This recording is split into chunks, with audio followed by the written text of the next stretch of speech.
السلام علیکم دوستوں، امید ہے آپ سب خیریت سے ہوں گے۔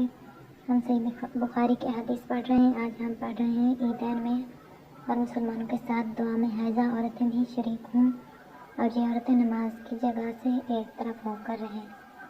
ہم سے محمد بن سلام بیکندی نے بیان کیا، کہا ہم سے عبدالوہاب نے ایوب سختیانی سے وہ حفصہ بنت سیرین سے، انہوں نے فرمایا کہ ہم اپنی کنواری جوان بچیوں کو عیدگاہ جانے سے روکتی تھی۔ پھر ایک عورت آئی اور بنی خلف کے محل میں اتری اور انہوں نے اپنی بہن عطیہ کے حوالے سے بیان کیا، جن کے شوہر نبی صلی اللہ علیہ وسلم کے ساتھ لڑائیوں میں شریک ہوئے تھے۔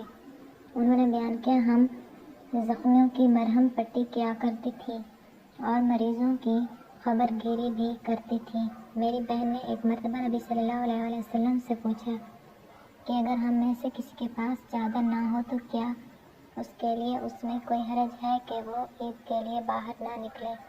آپ نے فرمایا، اس کی ساتھی عورت کو چاہیے کہ اپنی چادر کا کچھ حصہ اسے بھی اوڑھا دے، پھر وہ خیر کے موقع پر اور مسلمانوں کی دعاؤں میں شریک ہوں، عیدگاہ جائیں۔ پھر جب عطیہ آئیں تو میں نے ان سے بھی یہی سوال کیا، انہوں نے فرمایا، میرا باپ آپ پر فدا ہاں۔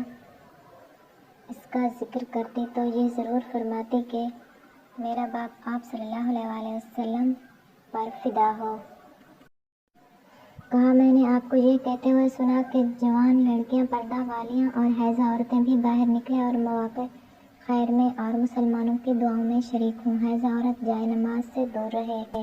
حفصہ کہتی ہیں، میں نے پوچھا، کیا حائضہ بھی؟ انہوں نے فرمایا، کیا وہ عرفات میں فلاں فلاں جگہ نہیں جاتی؟ یعنی جب وہ ان جملہ مقدس مقامات میں جاتی ہیں تو پھر عیدگاہ میں کیوں نہ جائیں؟ آج کی ہماری یہ ویڈیو یہاں پر ختم ہوتی ہے۔ ویڈیو پسند آئی ہے تو لائک کر دیں، چینل پر نئے ہیں تو چینل کو سبسکرائب کر دیں تاکہ اسلامی کتابوں کی تمام ویڈیوز آپ تک پہنچتی رہیں۔ ہم اپنی اگلے ویڈیو کے ساتھ پھر آپ کی خدمت میں حاضر ہوں گے۔ تب تک کے لیے اللہ حافظ۔